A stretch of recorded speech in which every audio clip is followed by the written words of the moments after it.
இந்த நாள்ல தேவன் நமக்கு கொடுக்கிற வார்த்தை பாருங்க.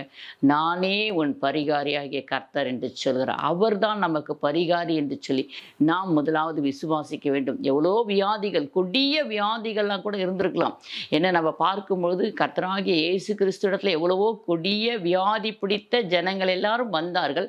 அத்தனை பேரையும் அவர் சுகமாக்கி அனுப்பினார் என்று சொல்லி. ஏன்னா அந்த காலத்துல அவரிடத்துல வந்த அத்தனை பேருக்கும் உடனே சுகம் கொடுத்தார்.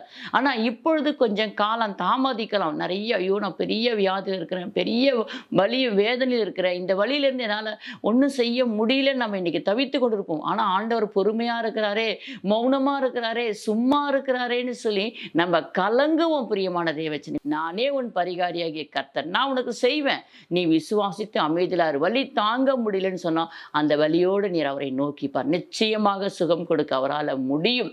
ஏன்னா எத்தனையோ பேர் வலியோடையும் வேதனையோடையும் கஷ்டத்தோடையும் அவரிடத்துல வந்த அத்தனை பிள்ளைகளையும் அவர் சுகமாக்கினார்.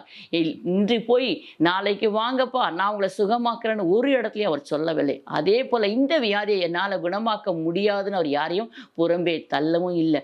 அதே போல இவங்க தான் வரணும்னு அவர் யார்ட்டையும் சொல்லவும் இல்லை. நீங்க எந்த மதத்தினராக இருந்தாலும் ஆண்டவரை நோக்கி பார்க்கும் பொழுது நிச்சயமாகவே உங்களுக்கு அவர் சுகம் கொடுப்பார்.